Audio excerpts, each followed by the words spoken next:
Okay, let's dive in. Imagine a country, deep in conflict, facing serious instability, lots of international companies pulling out.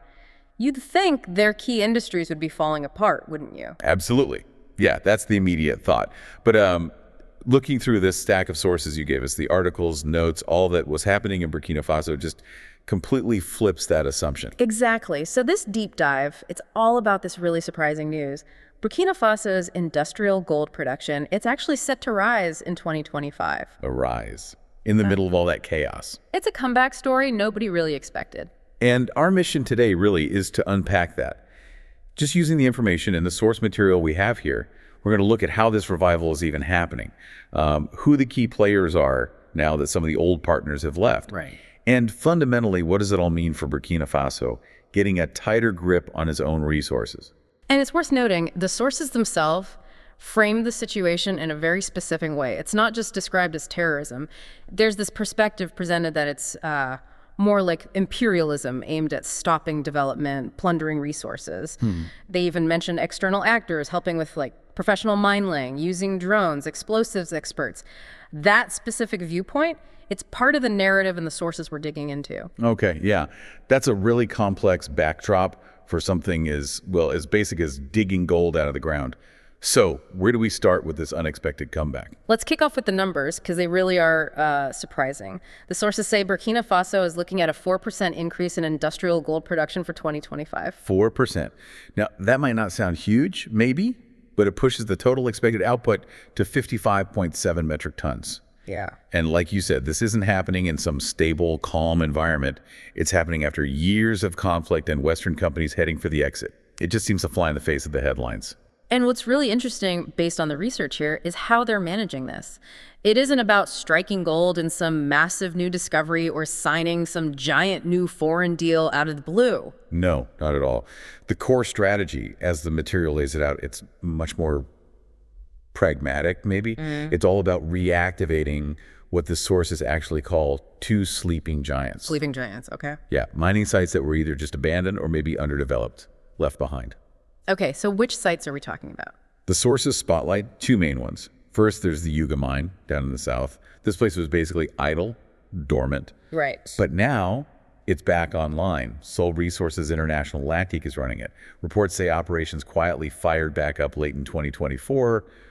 Trucks moving again, drills active. And the material kind of frames this restart as really symbolic, almost like saying, look, the gold belongs to whoever sticks it out, whoever holds on last. Wow. Okay, so picking up where others left off, that's one. What's the second site? That's the Kiyaka mine. It's over in the southeast. Now, this one, according to the sources, hadn't even started extracting gold yet. Really? Yeah. It's run by an Australian company, West African Resources, and they're apparently marching towards their very first gold pour, expected sometime in the third quarter of 2025. Okay, so that's significant timing-wise. Exactly. The sources really stress that. It's coming online after others have already packed up and fled.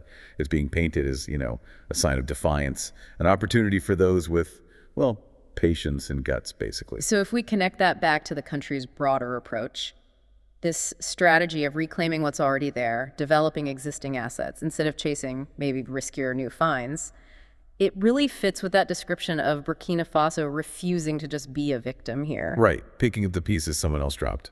It's quite resourceful, actually, given everything. It is. So, for you, the listener, why does this matter? Why is this specific approach, restarting old or stalled sites in a region, facing so much instability? Why is it so telling? Well, it signals that gold is flowing again, yes. But maybe, just maybe, the terms of the game are changing. And that leads us perfectly into the next really crucial piece of this puzzle. Because, getting the gold out is one thing. Controlling the wealth it generates, that's a whole different ballgame. Right. As the sources point out, power isn't just buried underground. It's also in the rules, the laws that govern how it's extracted and who benefits. And this is where Captain Ibrahim Traoré comes into the picture. The sources clearly identify him as the architect, the driving force behind a major shift here. Yeah, he seems to have recognized that just having resources doesn't automatically mean sovereignty. If you don't control them, it just leads to dependence. So what did they do? Well, since 2022, the sources detailed this systematic rewriting of the legal backbone of the mining sector. And this wasn't just tinkering around the edges, not cosmetic stuff. The material makes it clear they went right to the root of that relationship between the state and the mining companies. Okay, so what were the big changes then? What's different in this revised mining code? The research points to a few really key shifts. First, and critically, it gives the state a much, much bigger role. Not just oversight, but actual financial participation. Ah, okay, so direct involvement. Exactly. Foreign companies now have to see the state as a real stakeholder. With clear expectations, guaranteed shares, actual rights that go beyond just paying a fee or getting a permit. So it's not just a licensing authority anymore, they're like partners? Pretty much. Yeah. The code also brought in stricter transparency requirements, mandatory revenue sharing. There's a clear framework now set up to channel more of the profits directly into the national budget, and also, importantly, into this new thing called a mineral wealth fund. A dedicated fund. Yeah. The sources kind of describe it as the state moving from just, approving licenses to acting like a silent partner, but maybe one with a surprisingly loud voice. The timing of this reform, though, as the material describes it, feels really strategic, almost opportunistic, maybe?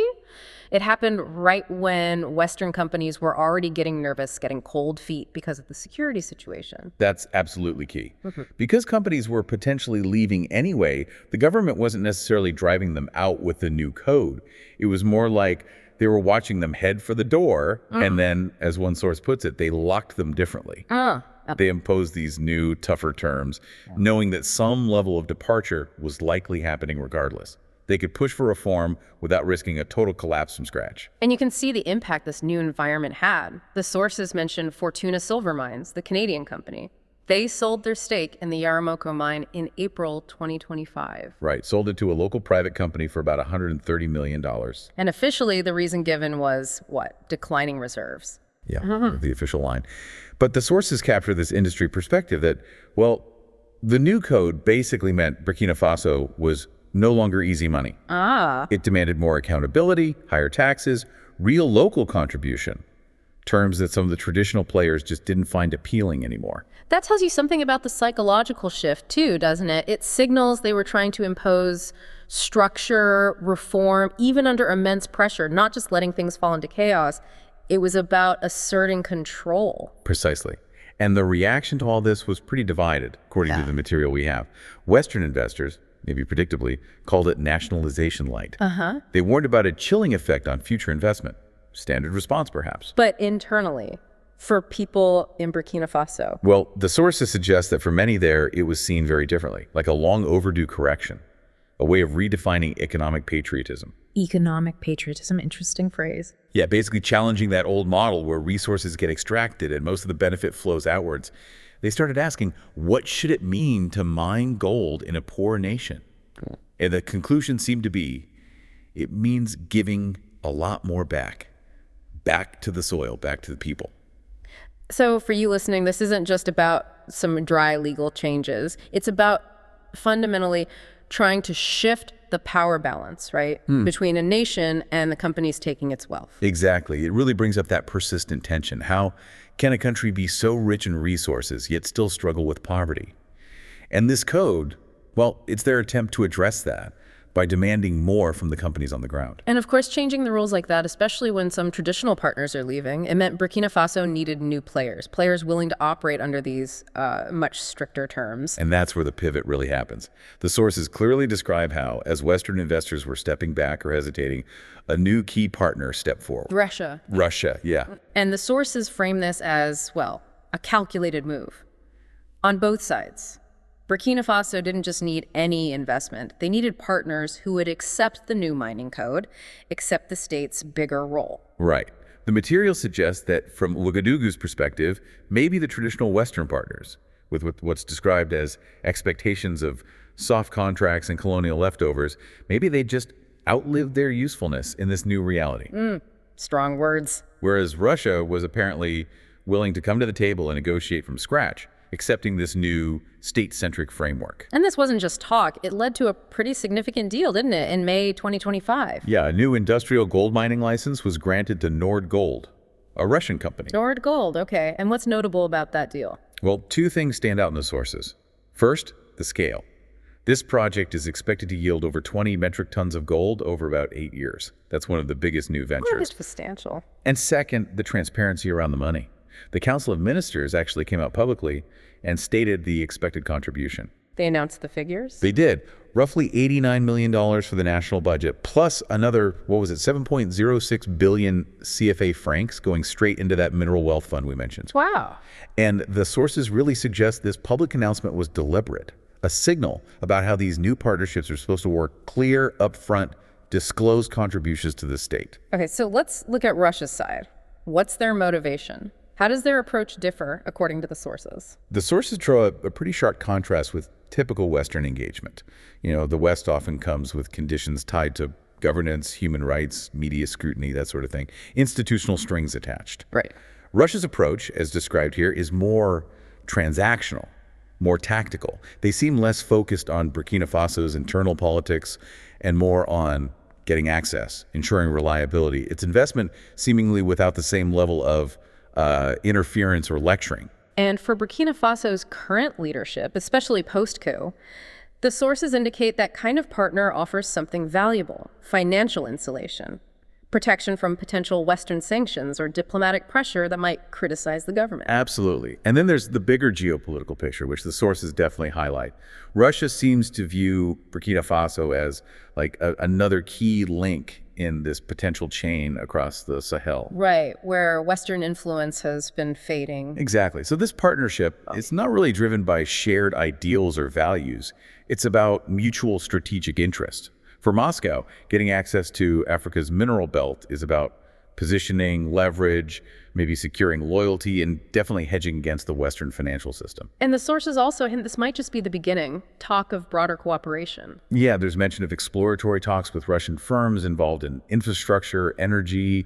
It suggests the gold deal could be an entry point for other things, maybe defense procurement, digital infrastructure, who knows? And there's a diplomatic side too, beyond just business deals. Definitely.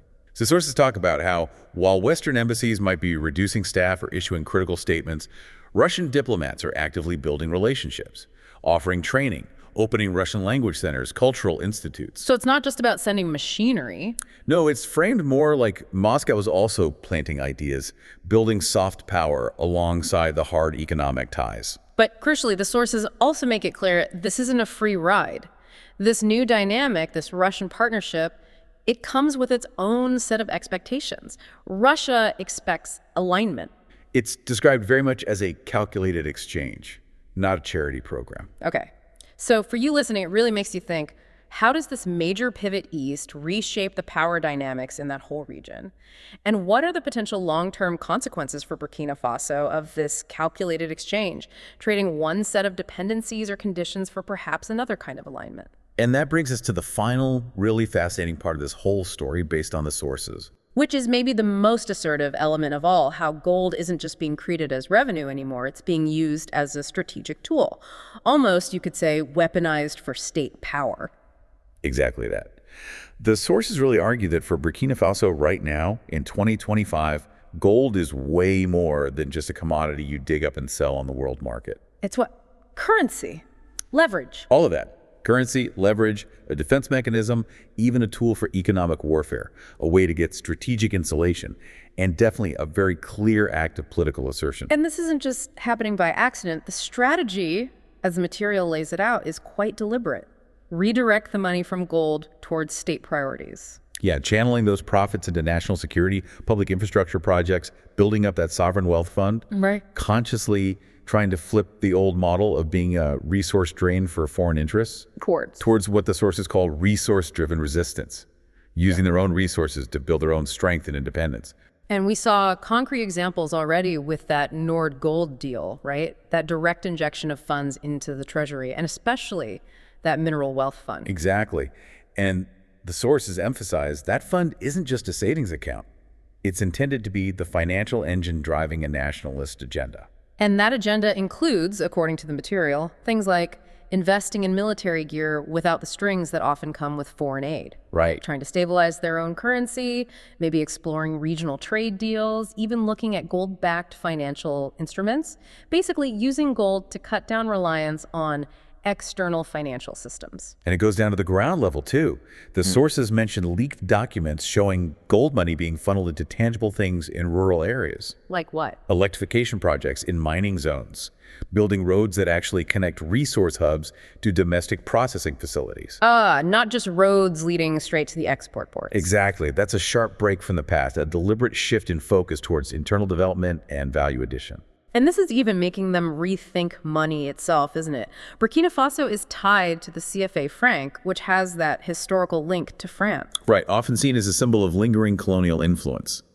And the sources talk about open discussions, whispers even, of exploring alternatives. Such as? Things like maybe piloting local notes backed by gold for internal trade, or issuing savings bonds tied to mineral wealth to raise capital domestically, bypassing the need for international credit markets. Using gold as a counterweight. A counterweight to what's perceived as economic colonization. That's the framing in the sources. And this ambition might even go regional. The sources mention ideas being floated within that Sahelian bloc, Burkina Faso, Mali, Niger. Yeah, this idea of potentially pooling their gold reserves, creating some kind of joint mechanism to shield themselves from foreign financial pressure. Wow. That would be a pretty radical departure, wouldn't it? Huge. A radical break from the traditional monetary dependency so common across the continent. It's using gold explicitly as a political shield, not just a trade good. So the very act of keeping the gold, redirecting the profits, coordinating its use, the sources frame that itself as a powerful statement. A fundamental assertion of sovereignty. Yes. And the state isn't quiet about this, are they? They're communicating this narrative. Oh yeah. State-run media, according to the material, consistently frames mining updates as victories. Victories in a war for economic dignity. Strong language again. And you see it at public rallies too, apparently. Slogans like, gold for our future, the soil is ours again. It deliberately blurs the lines between government policy and nationalistic feeling. Now, we should acknowledge the sources also mention critics, people worried about volatility or maybe the state having too much control, lack of transparency. Sure, those concerns are noted. But from the perspective presented for the average person in Burkina Faso, the immediate visible change seems to be this. Gold is flowing in. It's being directed towards national goals, not just flowing out. And that shift, well, it has consequences that ripple far beyond their borders. So for you, the listener, it really makes you ponder. What does it actually mean practically for a country to try and weaponize a commodity like gold in this way? How could this strategy challenge the existing international financial order or even just our standard ideas about development aid and resource management? We've covered a lot of ground today, really following the trail laid out in these sources, from reactivating those sleeping giant mines. Right, to completely overhauling the laws about who owns and benefits from the gold. To forging these new significant alliances, particularly with Russia. And finally, to strategically deploying that gold wealth as a tool for state power, for independence. It really paints a picture of a transformation. Gold isn't just being extracted anymore, it's flowing inwards, being used with a very different purpose. And that's potentially rewriting the power dynamics for Burkina Faso, maybe even setting a new kind of precedent for the region. Yeah, the source is definitely presented as a compelling, unfolding case study in a nation trying to reclaim its resources, not just for wealth, but for actual power. Which leaves us with that final thought for you to mull over. Could this kind of assertive approach using direct control over natural resources as a primary tool for economic and political self-determination, could this become a model? Could it inspire other resource-rich nations in the 21st century? How might this quiet yet potentially profound transformation challenge those long-held established ideas about sovereignty, development, and power on the global stage? Something to think about.